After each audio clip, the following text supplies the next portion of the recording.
welcome back to Bracorriah's Beauty Circle. So today I wanted to take an opportunity, I wanted to comment on the comments that we have received. First and foremost, I have to thank each and every one of you who joined the live stream. Thank you to everybody who went back and watched the video of our very first Bracorriah's Beauty Circle. It featured women raising women. Yes, y'all, when I tell you it was such an amazing experience, a much needed experience, and just a overall great topic. If you have not watched our very first Bracorriah's Beauty Circle, please look down below in the description box. You will see a link to that video. You gotta go back and watch it, because these comments that I am commenting on are gonna be foreign if you don't go back and watch it. So you ain't gonna know what I'm talking about. So make sure you go back and you check out our very first Bracorriah's Beauty Circle. We filmed it live about 2 weeks ago, and we were just having a very real, raw, unscripted conversation about raising kids and what that looks like in this day and age. Shout out to everybody who actually commented. Thank you for your comments. Your comments is what gives us an opportunity to do better the next few live streams. Your comments guides and direct us into what our next few live streams will be about and where our focus actually should be. So again, today is just a quick conversation about commenting on the comments. So all right, let's get into it, beauties. Ooh, I have to say, you guys were definitely going hard on the comments. The comments were very real. They were realistic. We had some really good comments after the live stream. So without further ado, I am going to let y'all in on what people had to say and what people thought about some of the things that myself and my sister LaMonica had to say. So first, I gotta say, yes, that is my real life sister. That is my blood sister. We are sisters. I absolutely love her to death. You know, we live in two different states, but at the end of the day, distance has nothing to do with family being family and remaining family. The other thing where it's funny, the Bracorriah X, which is what I'm referred to, that comes from a combination of my family names. So between my husband and my kids and my daughter that passed away, Bracorriah X is a combination of all those names. The Bracorriah X is not because I'm Muslim or anything of that nature. So the first part that I'm going to relay as far as the comment that we receive, the weak parenting. So in one of the segments, LaMonica mentioned when we were speaking about the little boy which it's assumed that his mother told him to go downstairs or to go to his room, and we never could get that video to play, but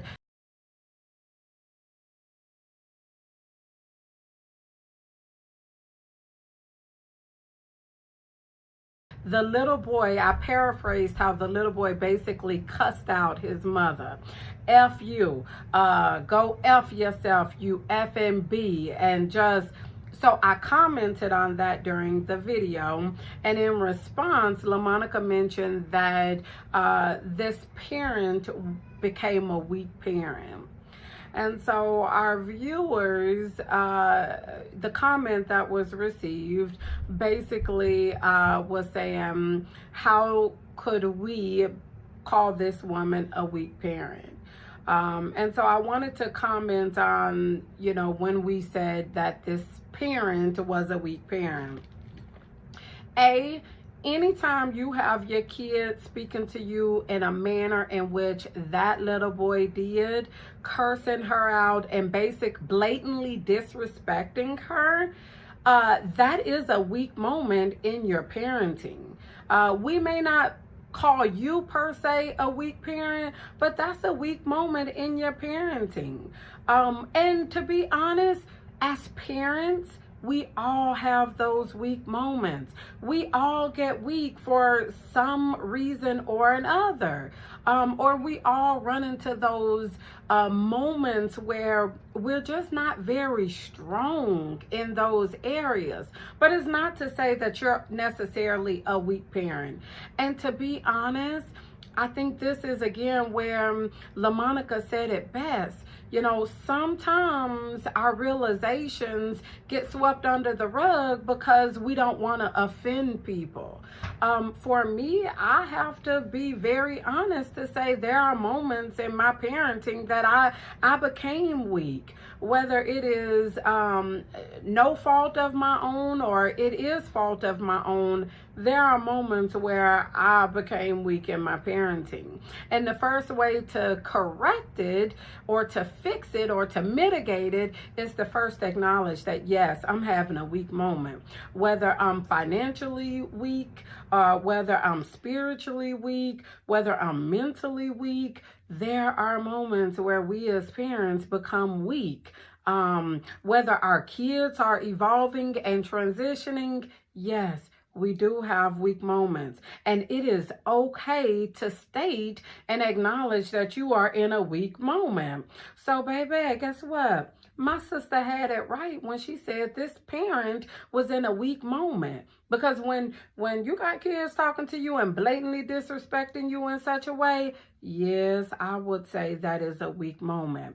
And guess what? As parents, we know our kids is always going to challenge us.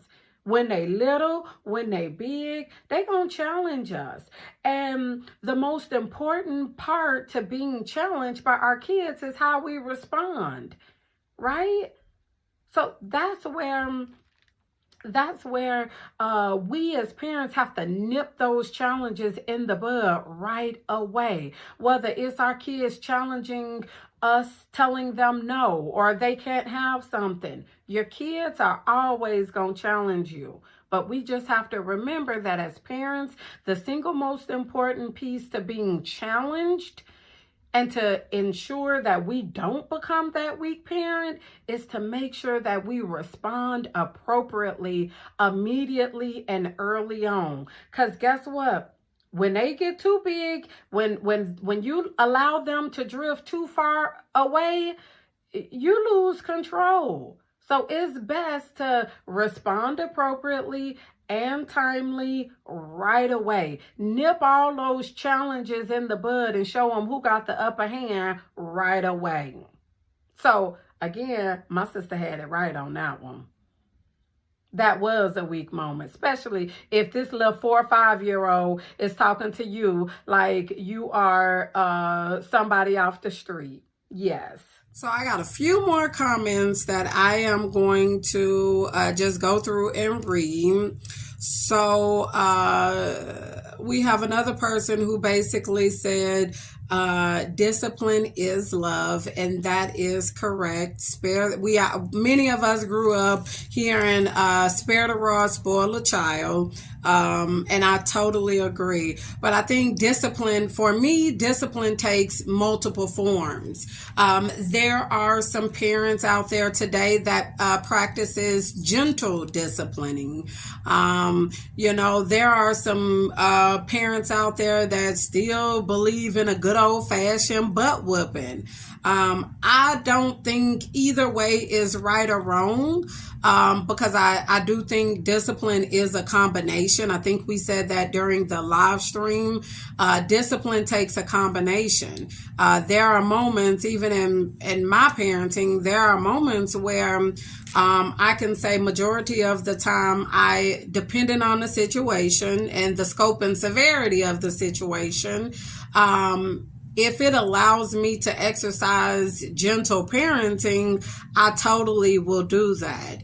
And to me, gentle parenting is a discussion, talking about what you did wrong and how to better respond and handle the situation at hand next time. Gentle parenting for me is with the little kids, time out. I still will put you in a corner. I don't care how big you get, I still will put you in a corner. And when they was real little, I put them in a corner and made them stand on one foot. And I know there's moments where, baby, I slept in the corner. So, but to me, those are gentle parenting tactics. What else is a gentle parenting tactic? Punishment, like, no TV, no snacks, go to your room. All those things are what I feel like are gentle parenting tactics. And when the situation fits, then yes, I try to elicit and or use gentle parenting tactics. But then on the other hand, when the scope and severity is a little bit higher of what you did, I don't shy away from giving my kids a spanking. I still believe in good old fashioned spankings. Because again, that's the way I grew up. And I think for parents that do choose to still spank their kids, ain't nothing wrong with it. Absolutely nothing. I think the only thing with utilizing a spanking as a form of discipline is you have to be careful. You have to make sure that you're watching your approach and your mannerism and how you do it. And you also have to make sure that your spanking doesn't move into the form of abuse. Abuse, and I want to make sure people hear me clearly. Abuse is never okay. A spanking, just because I spank my kids or another parent chooses to spank their kids, does not mean that you're physically abusing your kid. A spanking could lead to abuse, and we've seen a lot of situations out there. But I think for me, it was always a situation where I always made sure that before I spanked my kids, I evaluated the situation. For us, we never spanked our kids.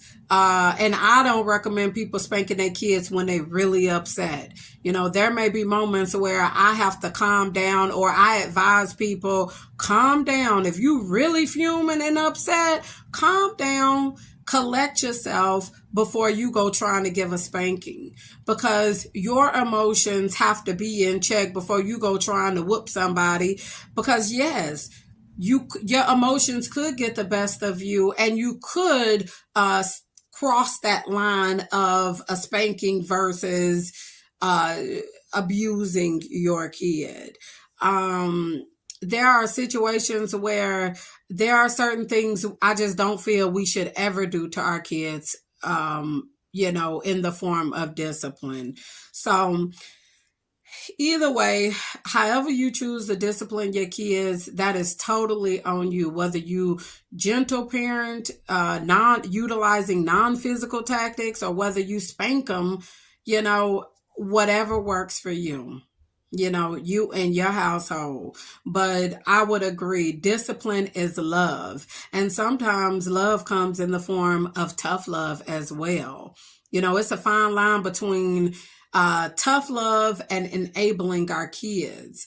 And I think sometimes tough love is that form of discipline, especially when you got older kids. That tough love is truly a tactic that we need to be utilizing when we got those older kids. I think it goes back to that tough love gives our kids the ability to experience life unsheltered. That tough love gives our kids the ability to make mistakes so they can learn from them. So I also believe in tough love. If it's a situation where you can't hold no job, If I can't, and this is just an example. If my kid can't hold no job, but they always got their hand out to me for money and to pay their bills and things of that nature, that tough love kicks in to where it's like, okay, I'm not going to continue to give you no money. I don't care what you got to go through, and you may have to actually hit rock bottom, but I have to pull away from continuing to give you money and to continuing to rescue you so you actually can hit rock bottom, so you actually can make those mistakes and learn from those mistakes. So tough love, I think, is needed, especially for those older kids. It affords them the opportunity to make those mistakes, to take those risks, and to learn from them. I always tell people the best teacher in life is our own journey. And we are not writing our journey. We're not ordering our steps. Whether we feel like we got things under control or not, our steps are ordered by the Most High. That's just my perspective. But again, I do believe in tough love. I think sometimes parents need to stop enabling their kids. We need to stop being so quick to rescue our kids. It is totally okay to allow our kids to make those mistakes and learn how to rescue themselves. At the end of the day, our kids are always, especially as they move into adulthood, they're going to always fall into that little sinkhole. But are you going to be that parent that's always there to give them the hand and pull them out of that sinkhole? You shouldn't. At some point in time, you got to allow them to climb out of that sinkhole on their own. That's the only way they're going to learn from that experience. And when I say we got to allow people to hit rock bottom sometimes, everybody's rock bottom looks different. I hit rock bottom in my life. I can tell you that much. And when I hit rock bottom, my rock bottom taught me so much about life. When I hit my rock bottom, that I have to say that probably was the most hopeless I've ever been in my life. I can say that my faith and strengthening and pouring into my spirituality is what gave me hope and the faith that developed from my spirituality. But everybody's rock bottom looks different. My rock bottom looks different from your rock bottom, and your rock bottom looks different from the next person's rock bottom. But at the end of the day, tough love sometimes is allowing people to hit their rock bottom so they can learn from that experience and make sure they never find themselves in that experience. And if you are one of those people who are at a point where you feel like you have hit your rock bottom, show yourself some mercy, show yourself some grace, and learn from that experience. Utilize it not to victimize yourself or feel like you are a victim, but utilize it to learn from that situation. Utilize it to tell yourself and to consider and ponder, what am I going to do differently in my life or in this situation to prevent myself from going through that situation ever again? Tough love, we all need it. So one of the other segments that we received comments on was the statement of how our kids are over-mothered and under-fathered. We had some gentlemen who watched the video and wanted to make sure that we commented on the fact that there are some situations where the mother is not present and kids are over-fathered and under-mothered. And baby, yes. To the men who did comment on that, yes, you are correct. That statement goes both ways. It wasn't a situation of, being one-sided.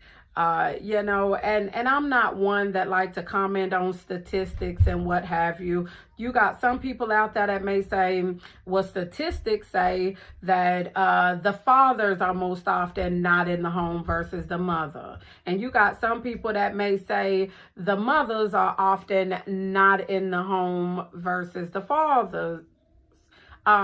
It goes both ways. You know, so you know, there are moments where the mother is the absent parent in the household.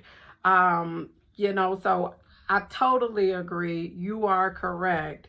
Either way, as we said, you know, throughout the live stream, it goes both ways. Kids need both parents, whether it is a little boy or it is a little girl. They need both parents because these children, they get something from both parents. You know, they get there's things that they can get from their father, whether it's a boy or a girl, that they can't get from their mother.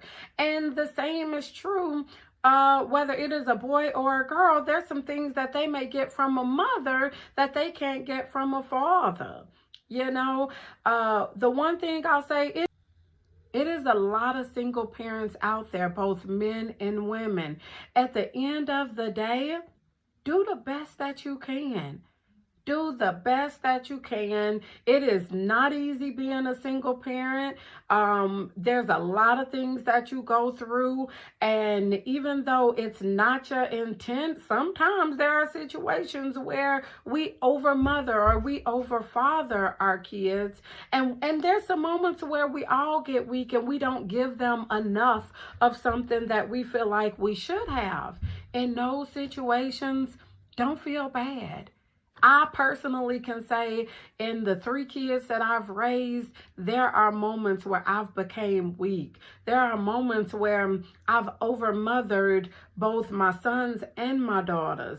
There are moments where I can say my husband has overfathered our kids. At the end of the day, we all still trying to figure out this thing called parenting. So the advice that I can give you, if you are a single parent, show yourself some grace. Don't beat yourself up for the things that you go through. Show yourself some grace. And most importantly, it is hard to take care of people when you're not taking care of yourself. And that includes our kids. When I'm not taking care of myself, my kids are the first to know it. They understand. They see the changes in how we mother and how we care for them.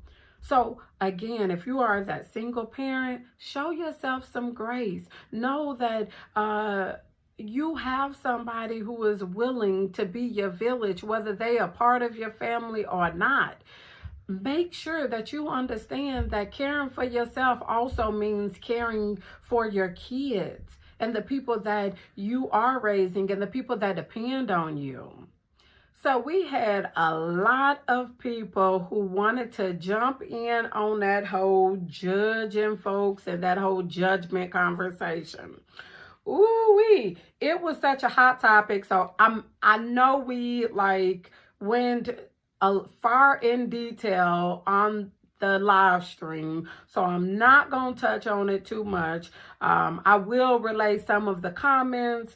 Some of the people agreed with LaMonica that everybody have to be judged, and I agree with her too. Everybody is being judged, whether you know it or not, or whether you appreciate it or not. Everybody is being judged, and everything that we do in our lives is going to be judged, whether it's good or bad. Some of the feedback, some people felt like that statement, if God can judge, I can judge. Some people were offended by stating that we can't compare ourselves to God, and that's just something we can't do. Well, I mean, I think in those situations, we may be taking it a little too far out of context.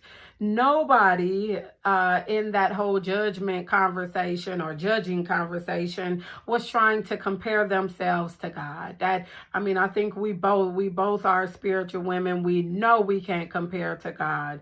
I think from that standpoint, we were both just kind of commenting on everybody is going to be judged, whether you want to be or not.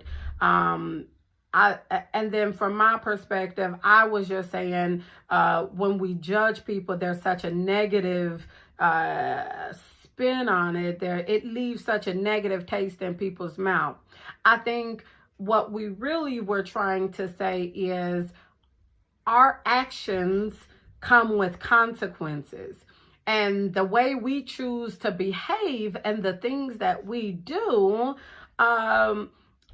yes, somebody's going to judge the actions and the things that we do, and they come with consequences. So I think that's kind of more of what we were trying to key in on, are the consequences that come with the behaviors and the actions that we exhibit. But I can say nobody was trying to compare themselves to God. The other piece to that was the offending people. Ooh, y'all had a lot to say about that as well. But I will agree, as one viewer mentioned, nobody likes to be offended. So I guess people were saying that, you don't have to necessarily offend people to get your message across. And not everybody, again, the comments was basically saying not everybody thrive or benefit from being offended, because yes, you do shut down, you do become offensive. I would agree. And I think that was the message that I think in that statement, people read a little too far into it. And I would agree. We were not necessarily saying that people don't have to be offended in order to guide and to lead and to direct. I think when you are in those leadership positions where you do have the responsibility to guide, to lead, and to direct people, you have to make sure that you guide and you're leading in a way that is tactful, in a way that is effective, in a way that ultimately will allow the person you are leading and trying to motivate and to inspire. You have to do it in a way that they will receive your input, and they will receive your guidance and your direction. And if you do it in a manner in which they are offended, as I said during the live stream, they will shut down. Your tactic won't be effective. So as we are leading people, we do have to lead them in a manner that is tactful. And one of the examples that I give is, if you were at work and your boss or your supervisor is ultimately the leader on duty, if they came to you and they was wanting you to do something, but they talking to you real bad, or they cursing at you, or, they just being real nasty and rude and raggedy with it, how are you going to feel? Are you going to be able to accept that direction? Are you going to willingly complete the task they're asking you to do? If they were giving you feedback, if that feedback was in a negative tone, if it was in a judgmental tone, are you going to receive that correction? Are you going to willingly want to comply with the feedback that they're giving you? Probably not. You probably gonna snap because of the disrespect. You probably are going to shut down, and you're probably not going to receive, let alone retain, any of the information this person is trying to share with you. So that's where I do agree with the viewers as well. When we are put in these leadership positions, the way you handle your subordinates or your coworkers or other team members, it has to be tactful, And whereas I would agree with my sister, a lot of people just need thicker skin, tougher skin, because this is an ugly world we live in. And if you walk around with your feelings on your sleeve, baby, your feelings is always going to get hurt. You always going to be in a bad, you always gonna be in a bad way about yourself. So you people really need tough skin these days. Because and then on the flip side, it is enough ugly, offensive, terrible people in this world. For me, I choose not to be one of those people. I choose to rise above and be better than those ugly, offensive people versus becoming one of them. One of the things I always say, the way we handle people makes a difference. It makes a difference, especially in the goals that we're seeking to accomplish. And then secondly, you never know what people got going on in the world today. It is really our responsibility to make sure that we are handling people with compassion and with care. Because people will come out of a bag on you before you even know it. And then secondly, there are a lot of traumatized people in the world. And if we are one of those people who are contributing to the trauma, whether it's intentional or not, then you're not doing anything but re-traumatizing people. By the way that we speaking to them and by the way that we're handling them. Yes, especially if I am a woman, a man, an adult, or a kid that have suffered trauma in my life, and you coming to me or approaching me in the manner in which my traumatizer handled me, then yes, you ain't doing nothing but reopening old wounds, and you're not doing nothing but re-traumatizing me. So our approach matters. The way we handle people matters. And secondly, like I said, people too crazy these days, and everybody is packing for you to mishandle people, for you to go around mishandling people. For your own good and protection, always make sure that you are handling people with the utmost of care. I had a lot of people who commented on the leadership conversation. Yes, thank you guys. I agree. I think LaMonica brought up some really good points as far as we need leaders. We need leaders in both the family as well as the household. I couldn't agree with her most when she was saying that leadership is a must. Parenting is all about being that leader and the leadership that you exude. We had some men who agreed to say leadership has to come from the man. And then we also had some women to say, no, leadership doesn't necessarily have to be from the man. I think some of the comments that were mentioned that people had something to say about was, one of the comments was, women are not here to build, and women can't build anything without a man.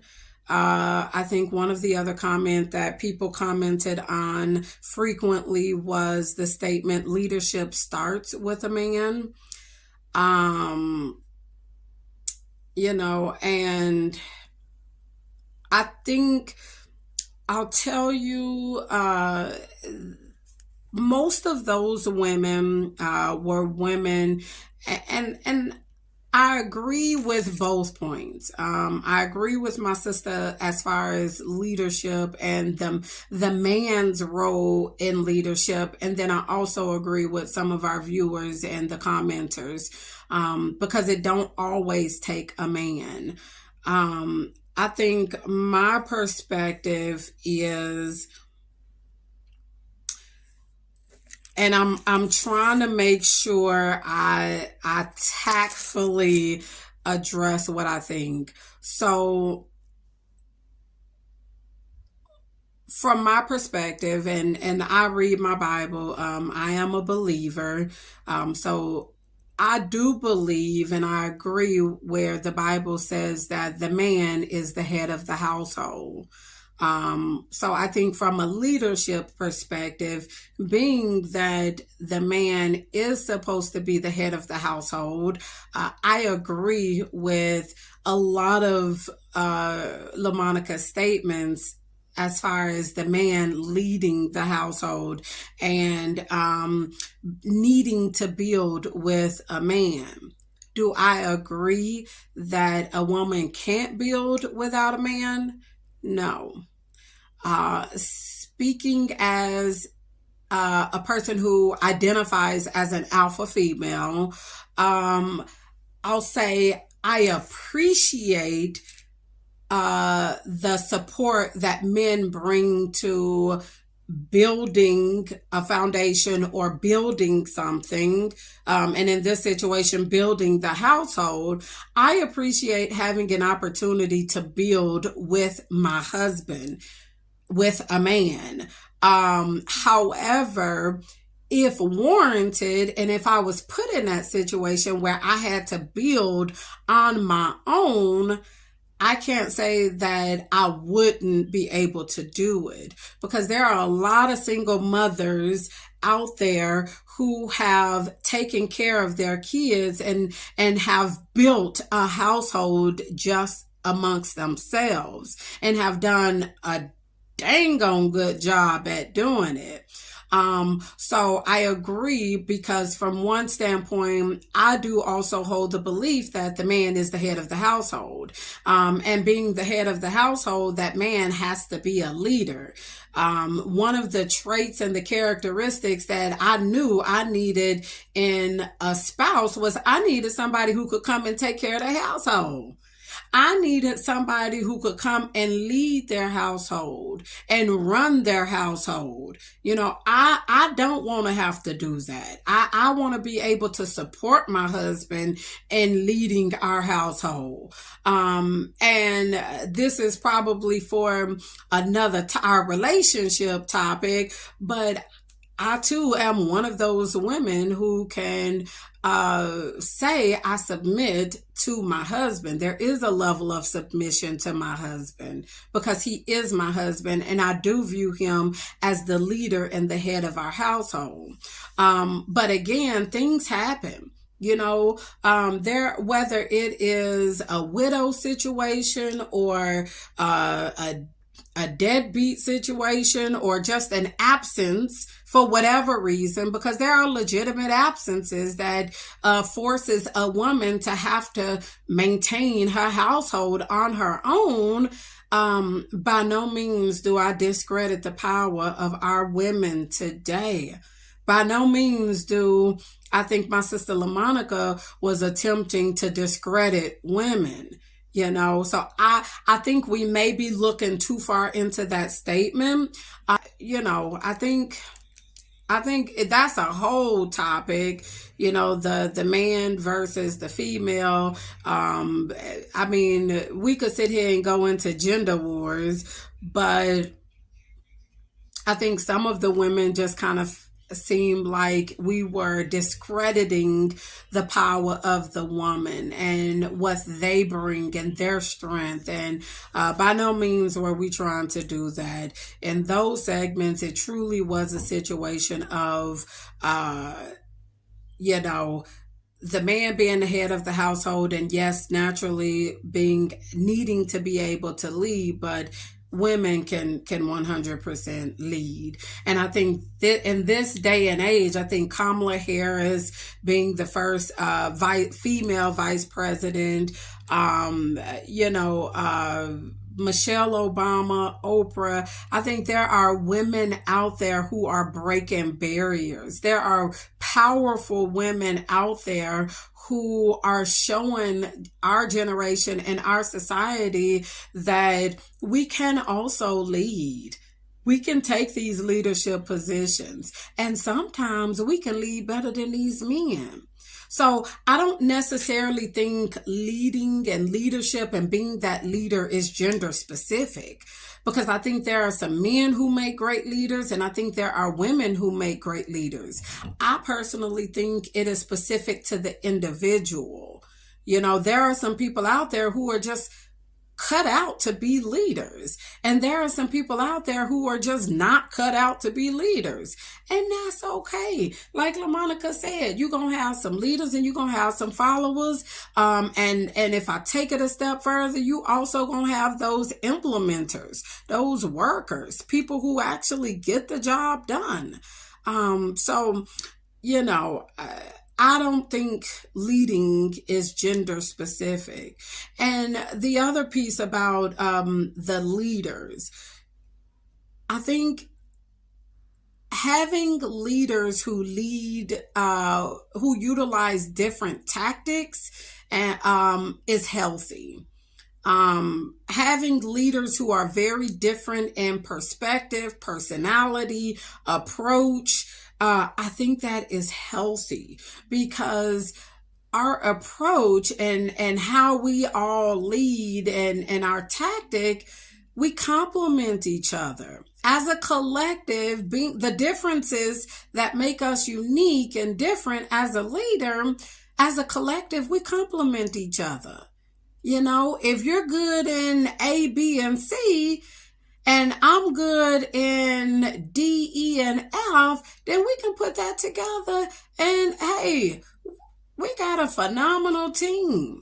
I won't go into it again, but I think it is healthy that a team, a collective, a village, and leaders, I think it's healthy that we diversify, that we bring different people together, you know, and or utilize different strategies. There's nothing wrong with different strategies and different approaches and different people. I think the last piece that I'm going to comment on that was commented on by our viewers was the statement where it was said that the man is the leader and you didn't choose him, he chose you.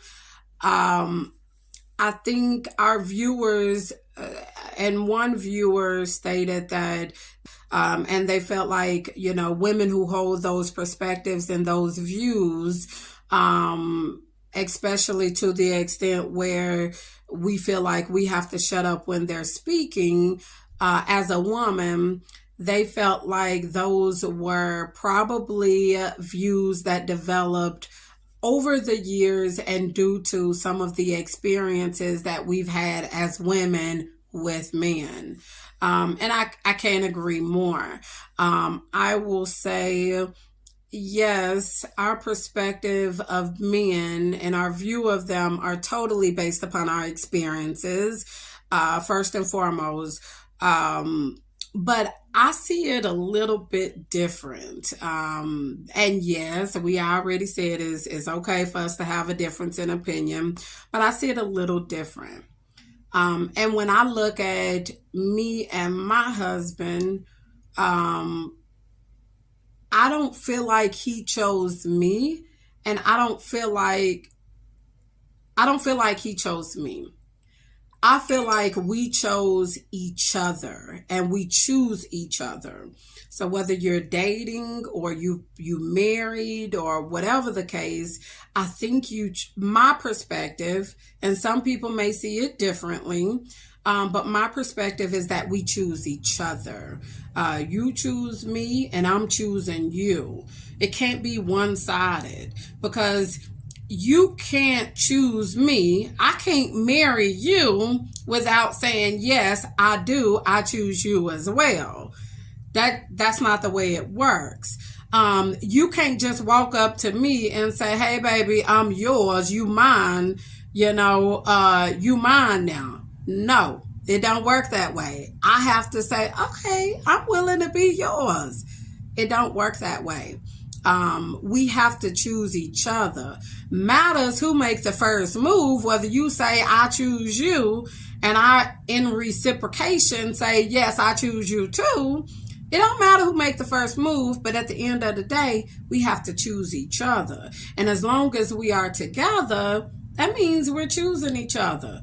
Now, if somebody go file for divorce or say I want to break up, then in those situations, then that means I don't choose you no more. Or if you divorcing me or breaking up with me, that means you don't choose me anymore. That power, in my mind, does not lie solely within the man. That is a collective. That is us together making that decision. So, I see where the viewers was like, what? But then on the flip side, like I say, that's my perspective. Thank you so much, everybody, for tuning in again to Bracorriah's Beauty Circle. This segment, I ultimately was just taking a minute to comment on the comments that we received. Thank you again to everybody who watched the live stream. Thank you again to everybody who tuned in after the live stream and just caught the link. If you have not watched our first Bracorriah's Beauty Circle, Women Raising Women, the video is linked below. Make sure you go and check it out. Weigh in on it. We appreciate the comments. We absolutely love hearing from you guys. So thank you again for just being willing to tune in. Our next show, y'all, we got something good cooking for the next show. The next show is Wednesday, November the 8th. So to ensure that we remain consistent and we have enough time to adequately prepare for the live streams, we are running them once every month. However, there are going to be moments where, yes, we may do some impromptu recordings and live streams. So make sure you subscribe to the Bracorriah X Beauty YouTube channel with your notification bells on so you get notified when we release another video and when we go live. So make sure you tune in November the 8th. That is our next live stream. And baby, we have a treat for you. Thank you again for your support, your participation. I really do hope that you guys are getting something out of these. The Bracorriah's Beauty Circle is truly meant to support one another. It's meant to pay it forward, to invest in other people. Just tuning in is enough support. Interacting with the videos is just enough support. That's all we can ask for. And as long as you get something from this, and as long as something that we say resonates with you, and it supports you and it helps you and it validates you anyway, that is enough. That is enough. That is what we're seeking at this moment. So thank you, everybody, again for tuning in. Be easy, be beautiful, be blessed, and be you.